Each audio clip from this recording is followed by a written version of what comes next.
Efectivamente, les decía, nos afecta a todos los comunicadores, medios de comunicación, canales, radios, prensa oral, escrita y televisiva, toda la afectación que ha habido a los medios de comunicación.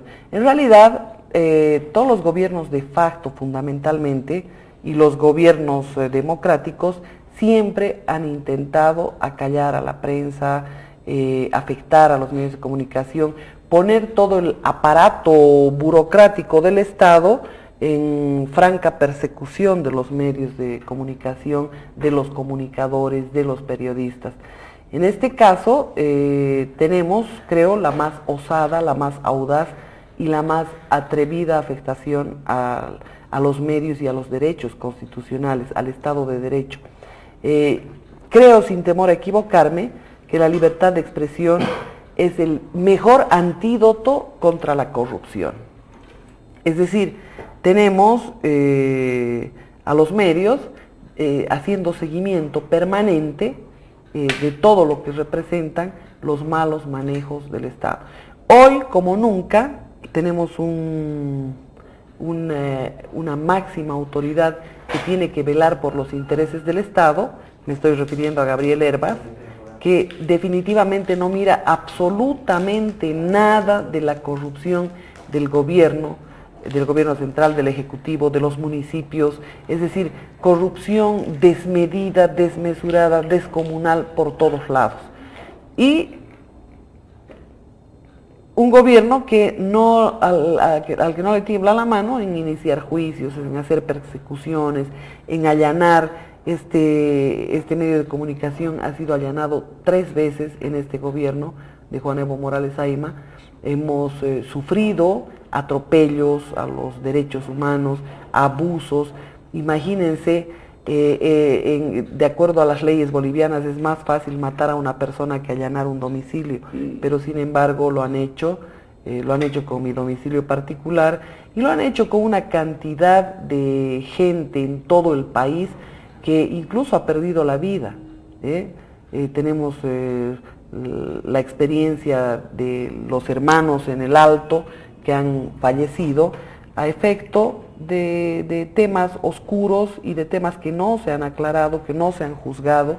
Tenemos al colega Vidal en el sur de Bolivia, gente que tiene que ver obviamente con el manejo de la cosa pública, que definitivamente se disfraza después con contrabando, narcotráfico, que en realidad son los mismos, le prenden fuego o lanzar una bomba en Unitel, y siempre son los mismos, siempre es la misma gente que opera y hace ese trabajo sucio, subterráneo.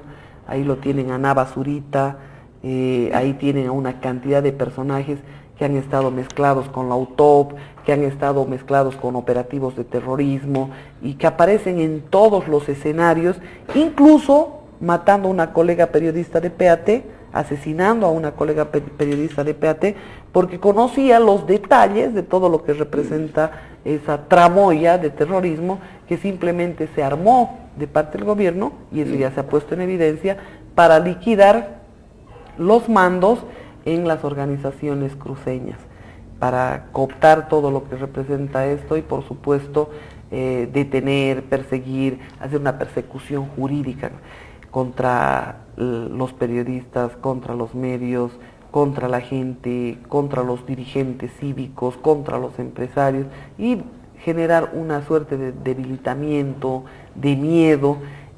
Creo que este es uno de los gobiernos más atrevidos en relación a todo lo que ha significado la vulneración de la libertad de expresión, que es el antídoto, reitero, contra la corrupción.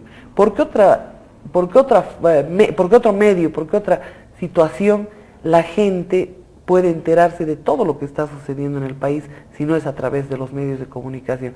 Es a través de la Contraloría de la República, es a través de un contralor llamado Gabriel Herbas, que gira la vista ante la impresionante corrupción que hay en el gobierno.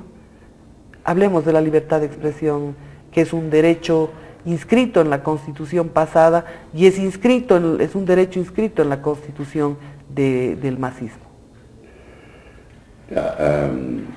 Ricardo Lagos, el expresidente de Chile, planteó el tema de una manera muy bonita en una reunión en la que estuve presente. Ricardo Lagos dijo: la democracia es un invento de Gutenberg. ¿Sí? ¿Por qué? Porque a partir del momento en que Gutenberg en el 1445 inventa la imprenta de caracteres móviles, claro, porque hasta ese momento los caracteres tenían que ser tallados en madera, para imprimir un libro, la línea entera tenía que ser tallada en madera, y después la siguiente línea para que se puedan imprimir. Y a este alemán se le ocurrió que se podía poner letra por letra, separadas las letras. Los tipos. El gran invento, caracteres móviles, ¿no? Entonces, por eso es que dice Lagos que la democracia es un invento de Gutenberg. ¿Por qué? Porque después de que se inventa la imprenta, se comienzan a hacer los periódicos, nacen los periodistas. Los pasquines, los panfletos. Exacto. Y entonces los temas de interés de los reinos, de las naciones que estaban surgiendo, de los estados que estaban surgiendo, ¿no? Esos temas de interés que hasta ese momento eran de dominio solamente del rey y su corte, unos cuantos tipos, ¿no? A partir de ese momento comienzan a difundirse los temas por el periodismo, ¿no? O sea que vamos a declarar la guerra a los fulanos. No me digas, no sé, se enteran los holandeses que habían estado 100 años en guerra con España y no sé qué, ¿no? Entonces, o sea, la cosa pública pasa a ser de dominio de la gente, ¿no? Y es ahí que nace la democracia, dice Lagos, ¿no? Yo creo que sí. Y conforme, imagínate, si con la imprenta y con los periódicos escritos, claro, en ese momento, con los periódicos tenían derecho a participar en la democracia quienes sabían leer, ¿no? Claro. Pues después se inventa la radio, ¿no? Después se inventa la televisión, después llegan los otros medios, ¿no? Y se democratiza más todavía, ¿no? Decían, así como en la vieja Atenas, en la antigua Atenas, hace 3.000 años, para informar de algo tenías que ir a la plaza de Atenas y contarle a unos cuantos filósofos que ahí estaban, ¿no? Ahora con el Twitter, ¿no? Todo es la plaza de Atenas, ¿te das cuenta?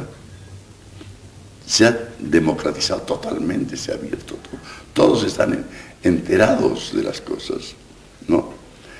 Con el teléfono, con el internet y con todo eso. Y el poder que va a representar, no solamente el Twitter, sino todas las redes sociales. Exacto. Es impresionante. Y a raíz de eso, de esa cosa, ese hallazgo de Lagos, yo he llegado a la conclusión de que quienes están en contra de la libertad de expresión, de la libertad de prensa, añoran las situaciones que vivían esos reyes antes de Gutenberg, que ellos decidían solitos lo que tenía que ver con los intereses de la gente, ¿no? Rodeado de unos cuantos ayudantes de su corte, ellos tomaban las decisiones. Y estos quisieran hacer lo mismo, quisieran que el tiempo retrocediera y que en Venezuela, en Ecuador, en Bolivia, en Argentina, ¿no? Se viviera esa situación, ¿no? En la cual los gobiernos estarían en la libertad de decidir lo que quieran porque nadie se enteraría de nada. O sea, es eso lo que buscan. Y a partir de ahí se ha evolucionado. Exacto. A pasos acelerados. Porque si no, ¿cómo te explicas por qué estos señores atacan tanto a la libertad de prensa? ¿Qué quieren? ¿Qué buscan? El propósito es político. Buscan tener absoluta libertad y autonomía para tomar sus decisiones como hacían los reyes antes de la existencia de los periódicos, ¿no? Me pareció muy interesante el aporte de Ricardo Lagos y que ayuda a entender muchas cosas, ¿no? El gobierno de Evo Morales ha venido a socavar más todavía la ya muy debilitada ley de imprenta que tenemos los bolivianos, que es una ley de 1925. Mimetizada en otras leyes. Con el argumento de que es una ley antigua y que se hizo antes de que existiera ni siquiera la radio en Bolivia. Pero en realidad no la pudo vulnerar, tuvo un afán gigante de vulnerar la ley de 1925, pero la sesgó a través de la ley del racismo y el artículo 16 y no sé cuánta historia, pero que se ha elucubrado simplemente para afectar a la prensa, a los medios de comunicación a través de esa ley. Y el argumento que usan es muy débil porque, y yo lo planteé así en un artículo, la libertad de expresión en Inglaterra está basada en una ley del año 1215, la Magna Carta se llama, escrita en latín, ¿no? Y la vigencia de estos principios, de estos valores, no tiene pues fin. Es decir, no porque aparezca la radio o aparezca la televisión, tienes que cambiar una ley que te da libertad de expresión o libertad de difundir tus ideas a través de los medios que existan en ese momento. No, que hay que limitarla, hay que cambiarla, hay que reducirla. Es libertinaje. Sí, que es el libertinaje, típico discurso. ¿no? Sé de algunos funcionarios del gobierno que hacen viajes al exterior y que ahí dicen, no nos digan que estamos en contra de la libertad de prensa, porque fíjense las cosas que le han dicho al presidente Morales en Bolivia. Y ponen un artículo mío, ¿no? Claro, alguien decía también, y permítame que hable en primera persona lo mismo, decían, ¿cómo no va a haber libertad de expresión en Bolivia si la dejan hablar a Marianela? Dice. ¿Ah? Entonces... Pero después, no, lo que no dicen es que después de 3 allanamientos, después de golpes, de gasificaciones, de procesos, de una cantidad de situaciones absolutamente abusivas definitivamente. Claro, claro. Entonces, yo te diría que este es un estilo diferente, ¿no? Por un lado, ha ido lanzando ataques para disminuir la vigencia de la ley de imprenta, ¿no? Yo le hice, te voy a hacer una confidencia, yo le pedí al asesor del alcalde de La Paz, Herrera, periodista, que trabajó para el Juan del Granado, yo le pedí, le dije, si tú y tu alcalde de La Paz creen en la libertad de expresión y en la ley de imprenta, lo que corresponde es que el alcalde designe al tribunal de imprenta, porque la ley de imprenta no tiene valor si no existe el tribunal de imprenta nombrado por el alcalde. Eso dice la ley. Claro. Pero eso está interesante para el escenario de La Paz. Que a la semana el alcalde Revilla nombró al tribunal de imprenta de La Paz. Estaba feliz, ¿no? Y entonces he ido mandando mensajes a otros, pero no, imagínate aquí, yo te voy a pedir que le pidas al alcalde que nombre el tribunal de imprenta. Por favor. No va a querer. O los juicios que me siguen los diferentes ministerios por racismo, que vayan a aterrizar a este tribunal de imprenta, claro, donde hay hegemonía masista totalmente, claro, y que yo vaya como cordero al asador. Imagínese usted. ¿No? Entonces, yo creo que tenemos que ver la situación pensando en todas los ataques que está recibiendo la libertad de prensa. Este asunto de las leyes que han venido a socavar la libertad la ley de imprenta, ¿no? La compra de medios, ¿no? Esta mañana estuve escuchando a una famosa presentadora de televisión de Santa Cruz que decía que los nuevos dueños del canal en el que ella trabaja le han pedido que necesariamente si alguien osare hablar mal del gobierno, tiene que poner a alguien que lo defienda. Si no, no puede pasar esa noticia, ¿no? Entonces tienen que buscarla. ¿Qué es más importante para la libertad de expresión? El equilibrio que debe haber, digamos, en torno a todo lo que representan los escenarios de los poderes del Estado, de los órganos de poder del Estado, o definitivamente hablar de todo lo que representa la ley de 1925. O sea, ¿a qué me refiero? Hoy, por ejemplo, el poder central controla absolutamente todo. Me remito a la experiencia de algunos periodistas, sin mencionar nombres ni de medios, que han sido sacados impunemente del escenario a efecto de las presiones, de los chantajes, de las amenazas, cuando no de los sobornos. Hay gente que ha sido retirada de sus espacios precisamente por presión del poder central. El sistema es muy eficiente en eso. Ha llegado a controlar, y ahora tanto ha llegado a controlar que ahora ya se da el lujo de permitir que algunos hablen, ¿no? Claro. Este es el tema, es ahí donde quiero llegar. Por ejemplo, el periodista cuya columna ha sido confinada, ¿no? En mi caso, ¿no? ¿Qué importa ya lo que diga? Ya hemos controlado la situación, ¿no? No va a afectar. Referirnos a casos concretos, ¿no? Yo podría preguntar por qué Humberto Baccaflor ya no está en Panamericana, sí, porque Humberto Baccaflor ya no escribe en La Razón, y podemos ir enumerando casos así. ¿Por qué Carlos Valverde está fuera de la televisión? ¿Por qué me retiraron del cable? Exacto. Es decir, si creen que todos los argumentos, es decir, todo lo que dicen estos periodistas son mentiras o falacias, son invenciones, no corresponden a la verdad, existen los escenarios pertinentes para que ellos hagan sus aclaraciones. Además tienen un arsenal mediático, además tienen un presupuesto gigantesco para contrarrestar cualquier situación, pero han liquidado todo.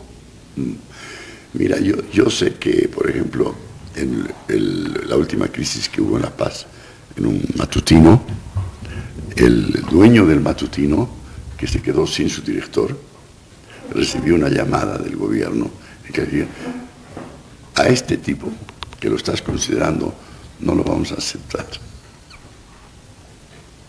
Listo. Así, o sea, sabían a quiénes estaba considerando él, ¿no? Y la llamada no venía por casualidad de la vicepresidencia. Sí. A este otrito afuera lo podríamos tolerar, ¿no?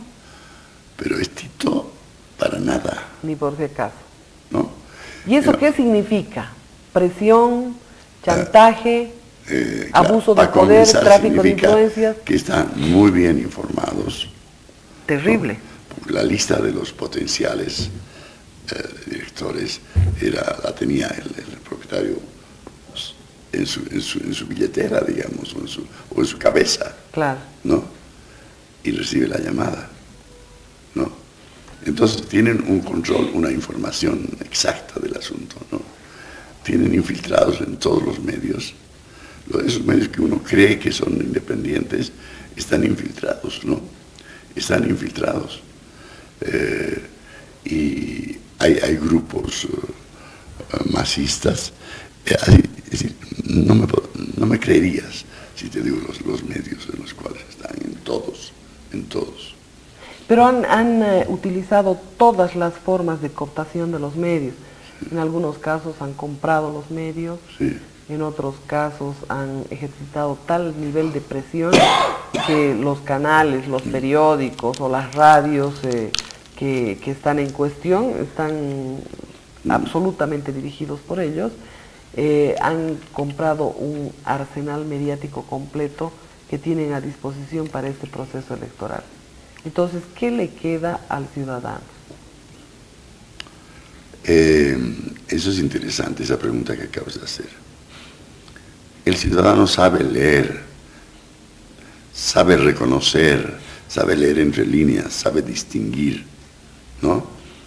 Y hay, por ejemplo, actitudes críticas, inclusive en el Alto de La Paz.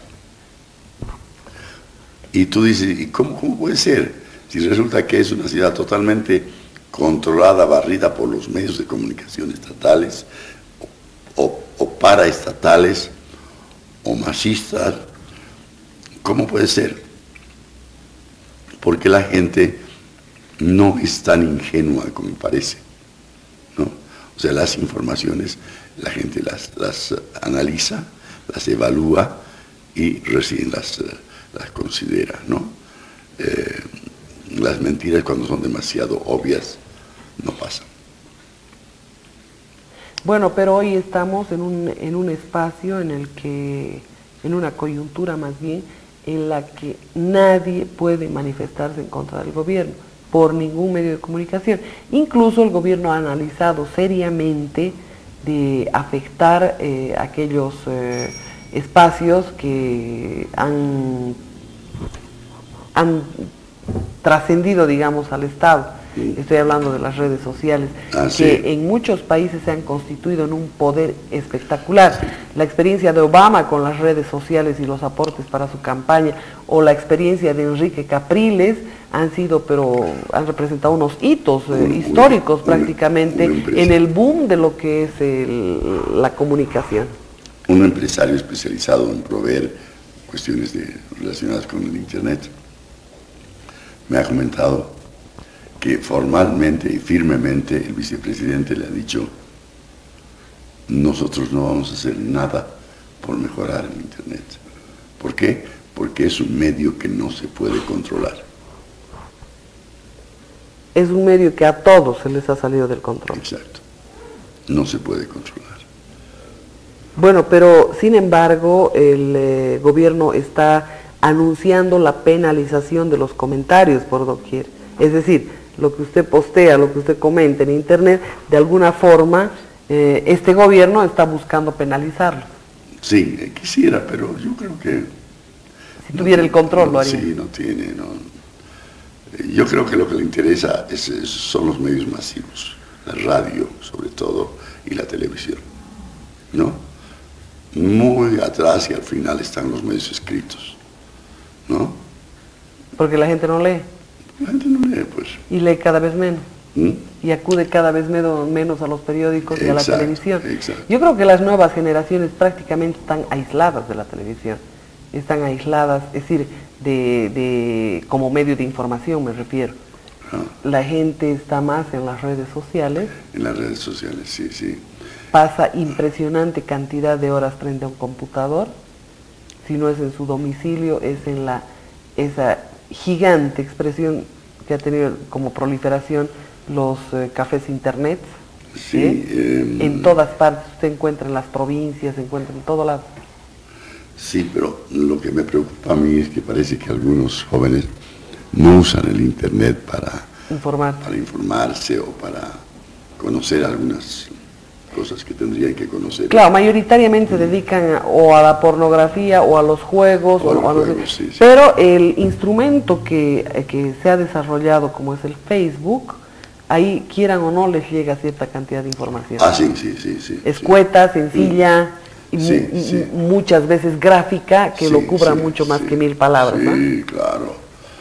Pero yo te diría que las redes sociales han jugado un rol muy importante en los países árabes, ¿no? En muchos procesos electorales. La revolución, ¿no? Ajá.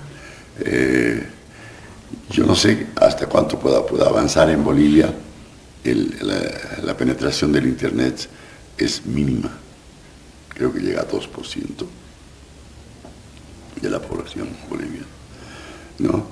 Y después, además, desalentador, porque ¿qué te vas a meter a tener Internet, invertir lo que se necesita para tener una máquina, una conexión de Internet, todo eso, con la velocidad que tenemos ahora, que es un desastre, para morirse de angustia, Pero la mayor parte de los usuarios de estas redes sociales, del Facebook,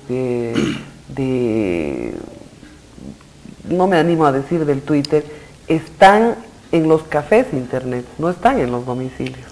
Están en los cafés. Sí. Claro, y el nivel de rotación de cada café es impresionante.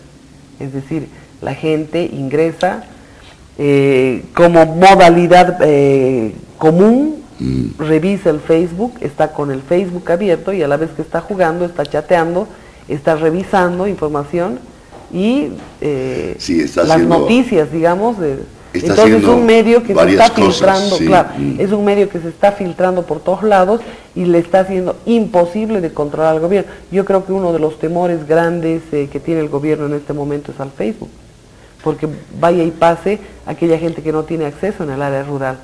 Su preocupación es la población citadina. Exacto. Fundamentalmente del eje importante del país.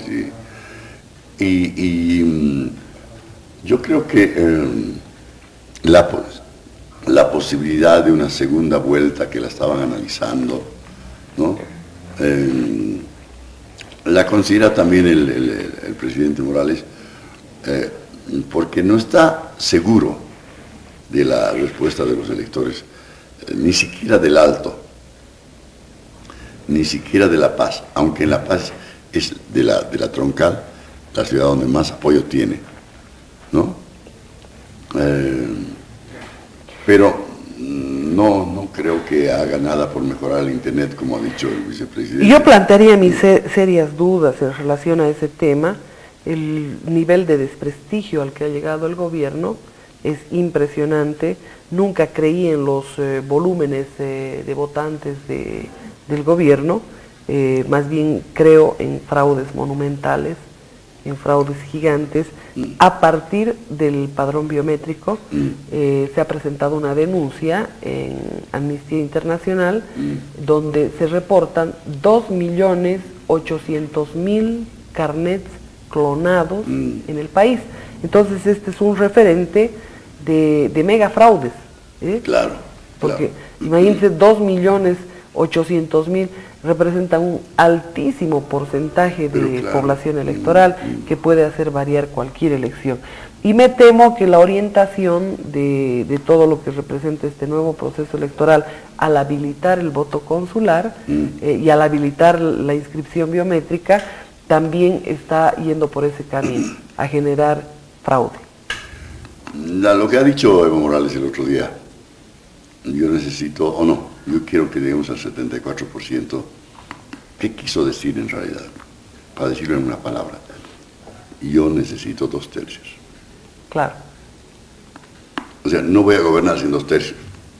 O sea, hagan campaña, dediquen el 50% de sus tiempos a la campaña, pero yo necesito 2/3.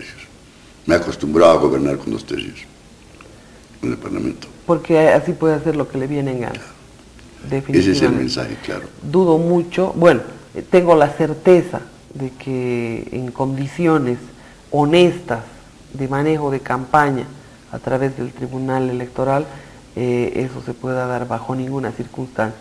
Yo creo que con mucha dificultad pasa el 20%, pero obviamente no sabemos en qué dirección va a trabajar la maquinaria que están preparando con el voto consular, donde piensan capturar una buena cantidad de votos, y por supuesto también con todo eso que ya han elaborado para procesos electorales anteriores.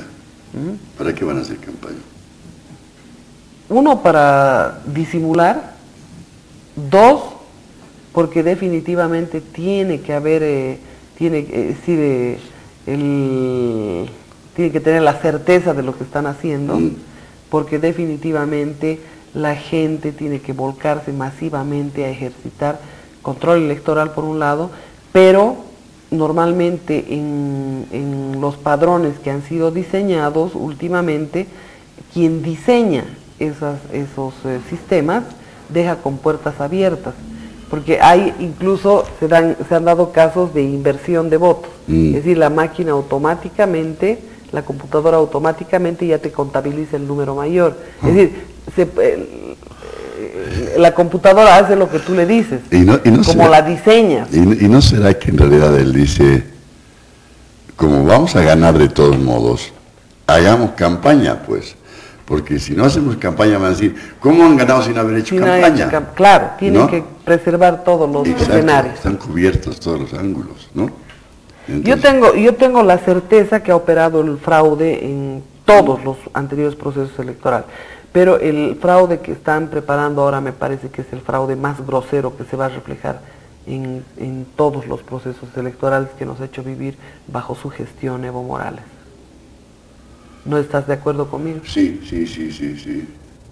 Y que en realidad esto de la campaña del 50% del tiempo y todo eso es nada más un disimular y decir, no se preocupen, estamos haciendo campaña, vamos a ganar porque estamos haciendo campaña, no van a creer que estamos haciendo fraude, ¿no? Y el escenario donde me temo que va a sufrir el mayor impacto del fraude va a ser Santa Cruz.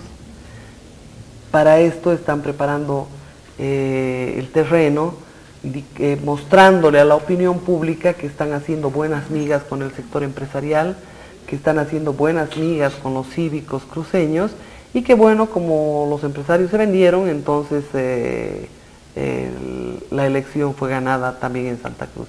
Imagínense esos alcances, porque yo creo que por lo menos 8 de cada 10 cruceños, sin temor a equivocarme, no quieren saber de Evo Morales. No solamente no votarían, no quieren saber de Evo Morales, ¿no? Entonces, y eso se replica acá. Que es tipificado como el gran escenario del masismo, yo creo que no lo es, bajo ninguna circunstancia. Yo creo que definitivamente acá también se han elucubrado parte de todo lo que ha representado el fraude. Y yo al fraude no lo miro nomás como una manipulación de los votos al estilo del censo o de los datos. Miro desde el cohecho, ¿no? Porque el voto sindical es parte de cohecho electoral que está prohibido por la ley electoral. El voto prebendal, el MAS exige a los sindicatos votos iguales a la de sus representantes, ¿cómo es? A la de la cantidad de sus miembros, claro, ¿no? Claro. Y pobres de... Y se cuentan. Pobres que no... Que fallen. Si este sindicato tiene 100, tienen que haber 100 votos en ese caso. Entonces, ese es un delito electoral. No, es votos. Parte del cohecho electoral. Sí. Entonces, no son pues bajo ningún concepto elecciones limpias las que hemos tenido en el pasado y seguramente las que vamos a tener para este 2014. No, para nada. Yo creo que ya los medios se están preparando en el país para asistir a una especie de farsa electoral, ¿no? Sí, por supuesto que va a ganar, ¿no? Por supuesto que va a ganar. Solo los analistas cuestionan eso, ¿no? Los analistas dicen, no tenemos encuestas que nos muestran que en realidad va a haber una segunda vuelta, ¿no? A mí me sorprenden esos analistas. Incluso los muestreos del gobierno, del propio gobierno, que han mostrado que las acciones políticas del movimiento al socialismo han caído ostensiblemente, incluso ahí se nota, es decir, el rechazo, incluso ahí, me he olvidado lo que tenía que decir, pero estoy consciente de que definitivamente la gente, al momento de responder a una encuesta, no dice la verdad.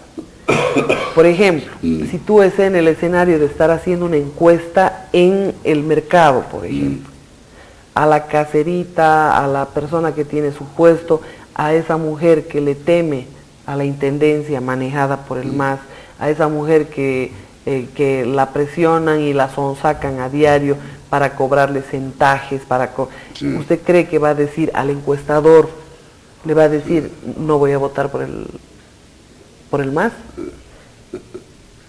Entonces, ese solo hecho ya te hace variar el espectro y te deja de medición. Te deja abierta a la posibilidad de una sorpresa, ¿no? Van a haber sorpresas, dice Samuel, ¿no? Van a haber sorpresas. Es de todos los anuncios que él ha hecho el que más me interesa. Él dice, van a haber sorpresas. Yo digo, lamentablemente, lo que se está haciendo ahora es afinar todas las estrategias pasadas que han permitido fraude y que hoy lo van a hacer con maestría. Sí. Estoy absolutamente segura que se va a dar un fraude, un gran fraude en el país, porque desde el tema, desde los sistemas que utilizas de conteo, que son automáticos, computarizados, te pueden dejar con puertas abiertas para la manipulación. Claro. ¿No? ¿Quién sabe, quién controla, quién ha diseñado el programa? Exacto. Yo que he diseñado mi programa, exactamente sé por dónde ingresar, sé cómo operar, sé cómo hacer que la situación varíe, ¿de acuerdo? Y esto han habido en anteriores procesos también, aquellos sistemas diseñados que no los recuerdo, pero que los aplicaron acá, dejaron con puertas abiertas para la manipulación. Y acá obviamente se está operando con gran maestría sobre este tema. Están confiados mucho en el voto del exterior. Yo no sé si confiados, están promoviendo un fraude a partir de ahí. ¿Están seguros de que el voto del exterior... Si usted me explica cómo controlan ese voto consular... Que venga de Argentina, va a ser... No, yo estaría segura que... Pero en cambio temen el voto que venga, inclusive parece que confían en el voto que venga de España, pero quisieran prescindir o excluir el voto que llega de Estados Unidos. Pero ¿quién controla? El voto de Argentina, el de Estados Unidos, ¿quién controla? No sé cómo será el aparato de control, pero el sistema de control...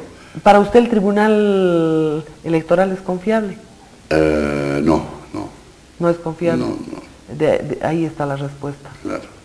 Ahí está la contundente respuesta.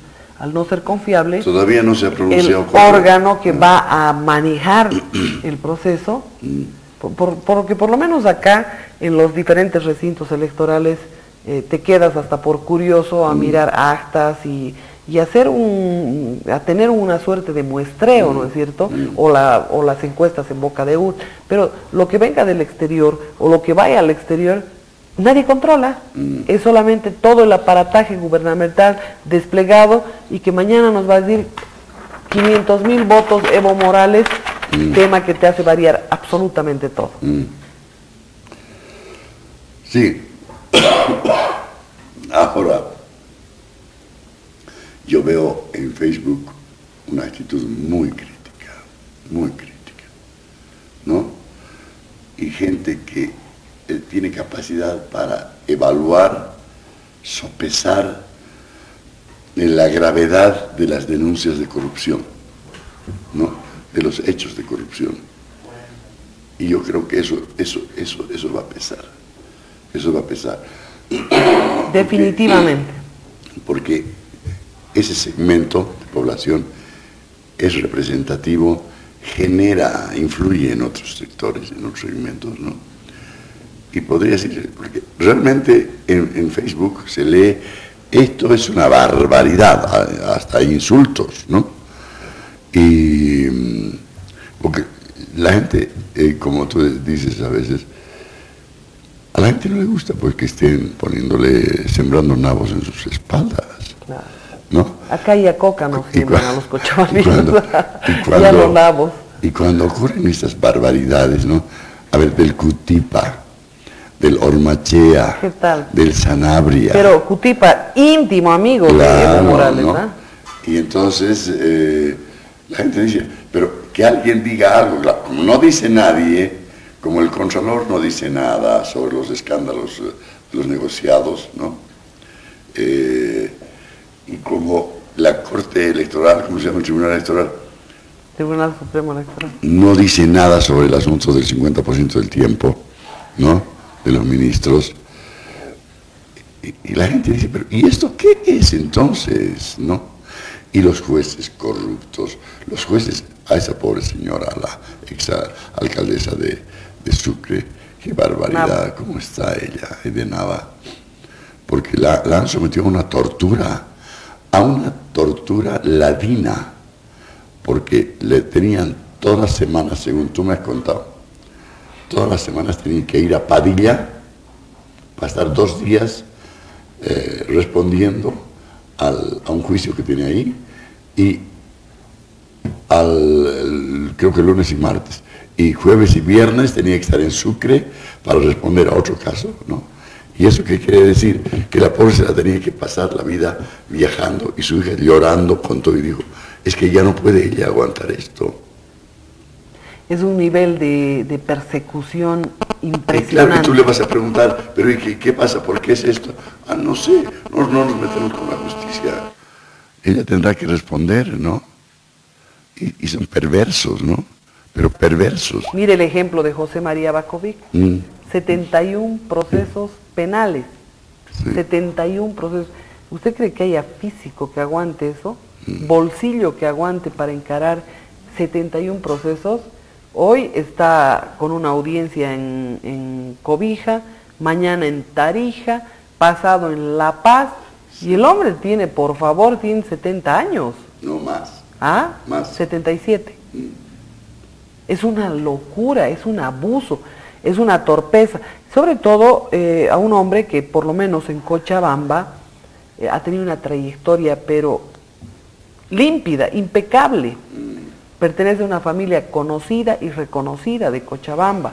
José María Bakovic ha tenido una gestión impecable en caminos, es producto de la institucionalización, y lo peor de lo peor es que este gobierno ha inaugurado con sobreprecio, con atraso y con millones de defectos todas las obras que hasta que salió José María Bakovic estaban bien encaminadas. Algunas se han duplicado, 100 millones, 200 millones más por temas que ya estaban pactados, acordados, y hoy Evo Morales los inaugura como si fueran sus obras. Yo creo que la única que tiene es la doble vía Orinoca, que encima han hecho los desembolsos y no han terminado. Han comprado alquitrán, y el que ha comprado el alquitrán, asfalto, se ha hecho gas, y ahí está. Entonces, yo la verdad es que miro cómo la persecución, el abuso, el atropello a los derechos está en absolutamente todos los departamentos, contra cualquiera que se atreva a ponerse en contra de lo que dice y hace este gobierno. Entonces, volviendo al tema de la libertad de expresión, con todos estos antecedentes, podemos decir que absolutamente nada de lo que ellos han escrito en su constitución plurinacional resulta que cumplen. Dicen que que la ciudadanía tiene derecho a estar informada, dicen que sí, hay una vulneración absolutamente de todos los derechos, y nosotros decimos el gobierno lo que está haciendo ahora es cooptar todos los medios de comunicación, tiene un arsenal mediático para decir lo que les venga en gana, un Canal 7 que se dedica a insultar a las personas en todos sus horarios, es decir, es un abuso realmente lo que comete Canal 7 y todas las emisoras, todos los periódicos que han habilitado para simplemente propagandizar temas que no corresponden a la verdad. Sí, definitivamente la situación de los medios es para ponerse a llorar, ¿no? ¿Y ahora qué hacemos nosotros? Usted como hay que seguir nomás, porque vamos a hacer periodista connotado y yo como opinólogo. La obligación es mantenernos en la brecha, ¿no? Claro. Yo nunca me he rendido no se ante asusta. nadie, ¿no? ¿Qué voy a seguir? ¿Qué otra cosa me queda? ¿Y qué les tenemos que decir? Claro, ¿y qué? ¿No? Y habrá que mantener la esperanza de que en las próximas elecciones por lo menos haya un equilibrio de poder. Sí. Porque el poder concentrado... Yo estaría contento con que haya una segunda vuelta, ¿no? No, yo tengo fe en que... Lo que significaría que no tendría los 2/3. Vamos a sobrepasar todos los ánimos de fraude, todos los ánimos de torcer los datos, porque el descontento es generalizado. Ya el tema de la corrupción, del narcotráfico, del terrorismo y de todas las patrañas subterráneas del gobierno se han puesto en evidencia. Demasiados pecados ya. Demasiados pecados. Y además de la pérdida del poder adquisitivo del dinero, de la subida de la canasta familiar, es impresionante cómo Evo Morales inicia su gestión con cuando tú compras 5 panes por un boliviano y ahora te compras con dificultad 2 mini panes hinchados con bromato, que es altamente cancerígeno y que nadie controla absolutamente nada. El tema del pan es muy elocuente y puedes reflejarlo en absolutamente los otros productos. Además que una plaza tan bella como el Chapare, que producía de todo, hoy solo produce coca. Papaya se está convirtiendo en un artículo de lujo. El plátano, que es tan importante para la dieta de las familias, en un artículo de lujo. Y lamentable, todo son cocales. Esperemos que la gente tome conciencia de esta situación y traduzca esa su conciencia en un voto. Eso va a ser importante. Racional y meditado. Bueno, Humberto. Bueno, pues querida Marianela, he tenido el gusto de estar conversando tantos días aquí en Cochabamba contigo. Me tengo que ir a Tarija para que se me pase este resfrío. Pero ya se le ha pasado, le ha hecho bien el programa. Y entonces tendremos que volvernos a ver. Volveré por acá en cuanto se presente la primera oportunidad. Y quiero dar un saludo al televidente y agradecerle por su lealtad, le agradezco sobre todo por la solidaridad que han demostrado con Marianela, por los atropellos que ella ha recibido, porque el hecho de que la sigan es ya un gesto de solidaridad y yo les agradezco. Ojalá hubiera recibido yo también gestos parecidos, aunque creo que sí. No, acá tenía un bombardeo de llamadas interesantes y yo hasta me puse celosa ya. Mentira. Abrazo a cada uno de los televidentes. Bueno, ha sido un gran gusto compartir con Humberto Bacaflor. Hemos conversado de varios temas y por supuesto sus palabras siempre animan a seguir. Es un buen ejemplo de periodismo y por supuesto nosotros haremos lo que ustedes han sugerido. La próxima vez tendremos un encuentro, un coloquio, una serie de conferencias donde invitaremos a algunos colegas de diferentes partes del país, donde nos encontremos hablando de todos los temas importantes de Bolivia. Un fuerte abrazo, tengan buen descanso.